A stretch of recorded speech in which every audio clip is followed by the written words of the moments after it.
Assalamualaikum warahmatullahi wabarakatuh. Perkenalkan, saya Lucian Papradevi dengan NIM 17066 saya berasal dari S1 Akuntansi tahun 2021. Sebelumnya, yang terhormat kepada Pak Yusuf selaku Korprodi S1 Akuntansi dan juga yang terhormat kepada Bu Ulukui selaku dosen pembimbing PKL saya. Pada kesempatan kali ini, saya akan mempresentasikan hasil laporan praktik kerja lapangan saya selama 10 bulan terakhir. Saya melaksanakan PKL di dua tempat, yaitu di Divisi Finance PT Waskita Karya Realty dan juga di Divisi Aset and Inventory di PT Jaya Digital Property atau FITHUB.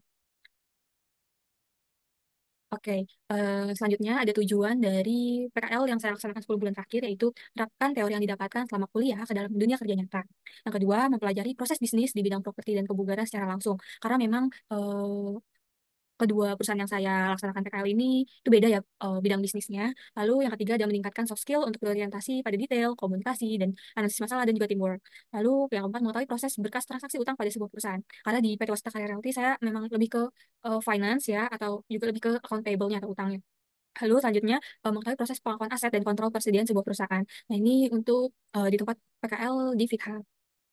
Lalu ini ada tempat dan waktu pelaksanaan. Jadi di tempat PKL pertama saya melaksanakan di PT Waskita Karya Realty yang terletak di Waskita Raja Wali Tower ya di MT Haryono dengan waktu kerjanya di Senin sampai Jumat jam 8 sampai jam 5 sore. Nah, saya magang di sana dari 8 Januari sampai dengan 8 Juli tahun 2024. Selanjutnya di tempat PKL kedua saya melaksanakan di PT Jaya Digital Property atau FITHUB yang terletak di Pacific Century Place atau SCBD dengan waktu kerja di Senin sampai Jumat jam 9 sampai jam 6 sore. Nah, saya PKL di sana selama 9 September 2024 sampai dengan 9 Januari 2025. Nah, selanjutnya ini saya akan menjelaskan selama saya PKL di PT Waskita Karya Realty. Oke, jadi Waskita Karya Realty ini memang bagian dari PT Waskita Karya gitu. Jadi PT Waskita Karya Realty ini sebagai anak perusahaan dari PT Waskita Karya ya. Dan fokus kegiatannya ini di bidang hospitality dan properti ya. Jadi hospitality-nya itu seperti hotel gitu. Terus ada juga public facility-nya yaitu JPO Dukuh Atas LRT yang itu salah satu proyek dari Waskita Karya Realty ini. Lalu propertinya itu dia ada landed house ya. Lalu ada apartemen, dan sebagainya.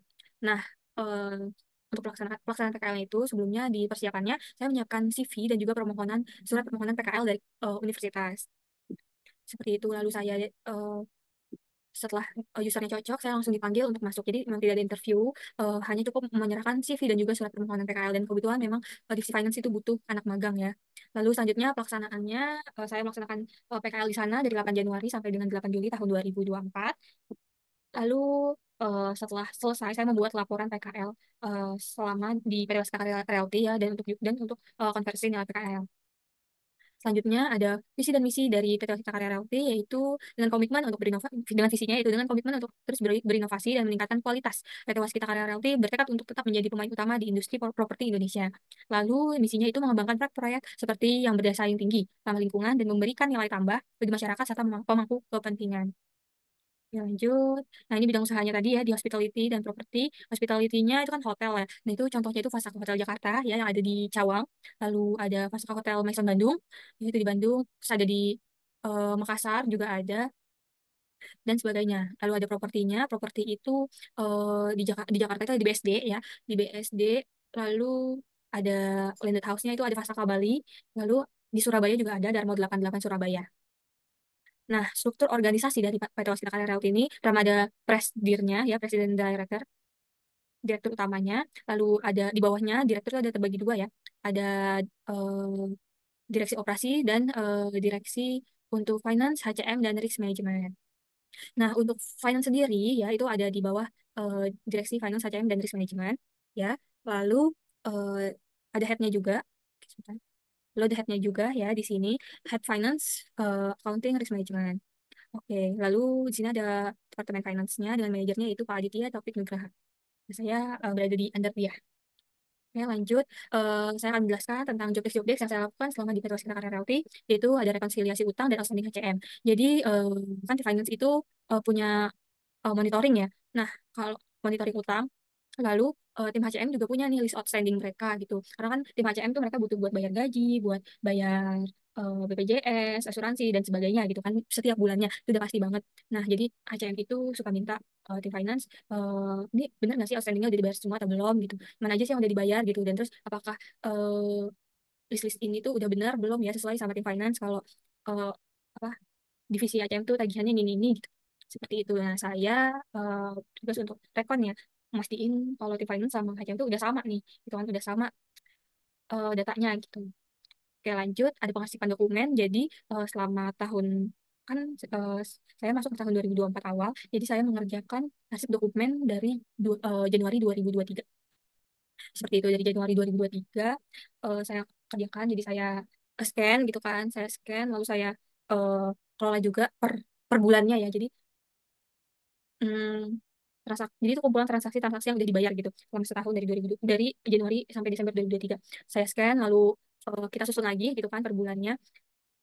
Terus kita monitor gitu di dalam satu order itu ada bekas apa aja sih gitu. Lalu setelah kita scan kita susun juga kita rename soft copy-nya gitu hasil scan-nya dan itu ada template-nya ya. Jadi ada nomor bukti transaksi, ada nama vendornya, lalu ada eh, apa nama transaksinya. Jadi nomor bukti transaksi underscore nama vendor underscore nama transaksinya gitu. Nah, jadi kita juga memastikan kalau apa letak dokumen itu sesuai ya, karena memang butuh untuk eh, persiapan audit tahun berikutnya gitu. Lalu selanjutnya ada vouching utang. Jadi karena ada monitoring utang ya, praktikan bertugas untuk memastikan dokumen transaksi utang itu lengkap dari invoice-nya, PO, quotation, faktur pajak, NPWP vendor, dan juga BAST-nya. Itu. Terus kita juga dibuat Excel. Ada Excel-nya gitu. Kalau transaksi ini tuh udah lengkap belum sih dokumen-dokumennya gitu. Kalau belum lengkap, nanti kita lapor ke user.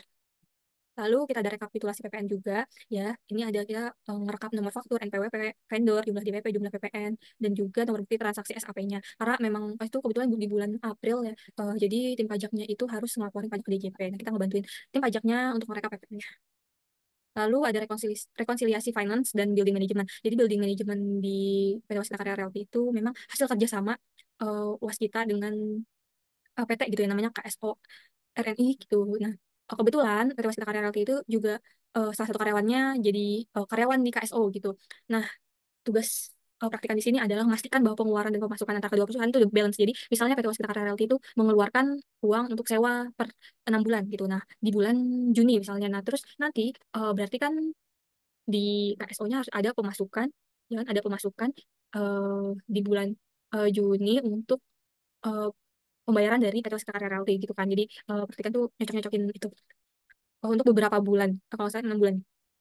Oke, lanjut ke Jobdesk di PT Jaya Digital Property atau FITHUB. Nah, PT Jaya Digital Property atau FITHUB ini ya merupakan perusahaan yang bergerak di bidang layanan kebugaran dan gaya hidup sehat. Nah, FITHUB juga bertujuan untuk menyediakan solusi kebugaran yang terjangkau, mudah diakses dan modern untuk masyarakat Indonesia. Yang tentunya dengan harga terjangkau, letak strategis, dan mempunyai alat-alat gym yang lengkap. Jadi FITHUB itu memang unggul ya dibandingkan kompetitor lainnya. Nah, persiapannya yaitu saya menyiapkan CV ya dan juga ada proses interviewnya juga. Nah, terus lalu HR dan usernya dirasa cocok, saya keterima. Gitu ada freelancernya. Lalu saya melaksanakan PKL di divisi aset dan inventory dari 9 September 2024 sampai 9 Januari 2025. Jadi genap ya, 6 bulan di PT Waskita dan 4 bulan di FitHub. Nah, lanjut setelah melaksanakan PKL di FitHub ya, praktikan menyusun laporan PKL selama di FitHub untuk konversi nilai. Misinya menjadi penyedia layanan kebugaran terkemuka di Indonesia dengan mendorong masyarakat untuk hidup lebih sehat dan aktif. Dan misinya yaitu membangun fasilitas kebugaran berkualitas dengan harga yang terjangkau. Yang kedua ada mengedukasi masyarakat tentang pentingnya gaya hidup sehat dan juga memberikan pengalaman pengguna yang inovatif melalui teknologi digital. Lalu bidang usahanya itu yaitu kebugaran karena memang fitness ya, fitness dan juga gaya hidup sehat. Jadi memang Fithub ini menjual ide inventorinya untuk suplemen-suplemen ya, untuk menunjang gaya hidup sehat. Nah, struktur organisasinya untuk di departemen FAT ya Finance Accounting and Tax ini ada Pak Diki sebagai Head of Finance, lalu ada Kak Ayu, ada Finance, ada Accounting and Tax dan juga ada Financial Planning and Analysis. Jadi aset inventory ini memang under Accounting and Tax ya. Ada sebagai Kak Irsa ya sebagai Asset Inventory Specialist ya di mana ada 1 staff dan 2 intern di sini.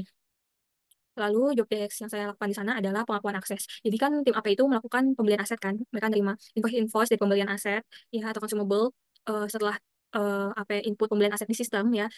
Nah, di sini di Fitap ini menggunakan sistem Odo. Jadi tim aset akan mengakui aset-aset yang sudah diinput itu sebagai depresiasinya menggunakan itu sistem Odo. Tuh. Lalu lanjut ada aset opnen dan rekap hasil. Jadi setelah tadi kita akru ya sebagai aset, kan kita juga ada invoice-invoice dan BST-nya.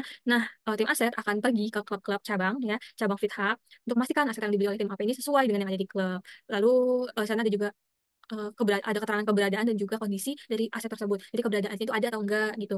Lalu apa ada apa ada gitu atau ada hilang atau kalau dari segi kondisinya tuh ada yang bagus, ada yang rusak gitu. Ya lanjut ada stok opname, seragam, dan maintenance. Nah, memang dari stok opname ini dilakukannya sebulan sekali ya di setiap akhir bulan. Jadi kita akan menghitung seragam-seragam ya, karena kan memang stoknya banyak ya. Dan di setiap klub itu ada personal trainer, ada chest leader, ya, ada fitness konsultannya juga dan mereka tuh punya seragam. Nah, seragamnya itu awalnya itu dapatnya dari HO, dari head office. Nah, jadi kita ngitung seragam yang ada di gudang ya, yang ada di head office. Setelah kita hitung, kita akan sesuaikan nih sama movement seragam atau maintenance-nya gitu, sesuai bulan berjalan. Jadi misalnya di bulan November, kita hitung di 31 November gitu. Kita hitung 31 November, lalu setelah kita hitung, kita minta datanya ke admin gitu, tim admin. Bulan ini berapa sih pengeluarannya gitu. Setelah kita dapetin balance nggak sih sebenarnya gitu. Jumlah yang kita hitung dengan di bulan sebelumnya dikurangin pengeluaran-pengeluaran sama dengan jumlah yang kita hitung pada tanggal 31 November itu gitu. Udah balance apa belum? Oke, lanjut. Ada stock of name inventory. Jadi kita juga melakukan kontrol di inventory ya, karena kita juga jualan kayak Aqua, Pocari Sweat, Soyjoy, lalu ada Otera, berbagai minuman lainnya lah untuk menu yang di di gym ini gitu kan. Nah, ini dilakukannya setiap akhir bulan, jadi setiap tanggal 31 kita juga nge-share form ya buat para manajer klub gitu untuk laporin nih bisa berapa sih jumlah inventory yang ada di klub itu, aquanya ada berapa, pokarinya ada berapa gitu. Nanti kita sesuaiin nih sama restock, return, dan sales bulan berjalan. Nah, jadi kan kayak eh, jumlah SO di bulan sebelumnya ya ditambah restock dikurang return dikurang sales sama dengan SO yang diinput oleh klub bulan ini gitu. Jadi harus balance kan. Kalau misalnya nggak balance, kita sebagai aset inventory harus tahu nih alasannya kenapa nggak balance. Apa di sistemnya kah yang salah atau memang ada kesalahan input? Ya kan, ada kesalahan input, ada yang kebalik karena memang di beberapa case ada yang salah itu dalam penginputan restock return ataupun salesnya. Lanjut, setelah dari JobDesk, ini ada kendala-kendala yang dihadapi. Jadi yang pertama di PT Waskita Karya Realty dulu, itu seluruh transaksi menggunakan hard copy, jadi sehingga beberapa dokumen ada yang hilang atau menyatu dengan dokumen lain, jadi kayak nyempil gitu. Jadi agak sulit ya. Jadi kadang suka susah nyari dokumennya. Gitu. Lalu selanjutnya di FitHub ya, tadi yang pertama itu ada sistem terkadang tuh nggak sinkron ya antara data club sama data finance gitu. Jadi ada data club itu yang nggak ketarik sama tim finance di head office gitu. Lalu yang kedua ada beberapa manajer klub sulit untuk diajak koordinasi gitu. Jadi mungkin agak apatis gitu ya. Nggak clear kita nanya kenapa ini nggak balance, apa ada yang salah input atau ada stok gudang yang belum dihitung gitu kan. Tapi nggak ada jawaban gitu dari manajer klubnya. Jadi nggak clear gitu masalahnya. Karena kan kita juga ada ngejar waktu juga ya untuk closingan aset and inventory ini. Tuh, lanjut dalam menghadapi kendala ya. Pertama di PT Waskita Karya Realty itu menghitung ulang jumlah dokumen yang diarsip dan memastikan tidak ada yang terselip atau menyatu. Nah, jadi misalnya abis nge-scan nih, praktikan saya ngitung ulang gitu dari awal. Awalnya itu saya ngitung dulu ada berapa dokumen, terus pas udah di-scan, dihitung lagi udah sama apa belum gitu. Oke, lanjut dan menghadapi kendala di FitHub, terus selalu berkoordinasi dengan manajer klub ya. Nah, kan tadi kadang tuh nggak sinkron tuh data klub atau finance. Harus di apa koordinasi terus. Nah, tapi kan memang yang tadi itu ada yang apatis gitu ya manajer klubnya. Jadi, eh, jadi tim aset inventory memberlakukan cut off jam ya untuk manajer klub mencari tahu inventory yang nggak balance itu di mana sih. Oke, selanjutnya ini ada dokumentasi ya selama saya magang di PT Waskita Karya Realty dan juga FitHub. Ya, ini ada berapa fotonya. Ada yang lagi kerja, dan juga ada yang lagi ikut acara-acara dari perusahaan tersebut. Oke, terima kasih kepada Pak Yusuf dan Bu Lupi dan juga dosen-dosen lainnya dan juga teman-teman sekalian. Sekian presentasi laporan PKL dari saya. Kurang lebihnya mohon maaf. Saya pamit undur diri. Wassalamualaikum warahmatullahi wabarakatuh.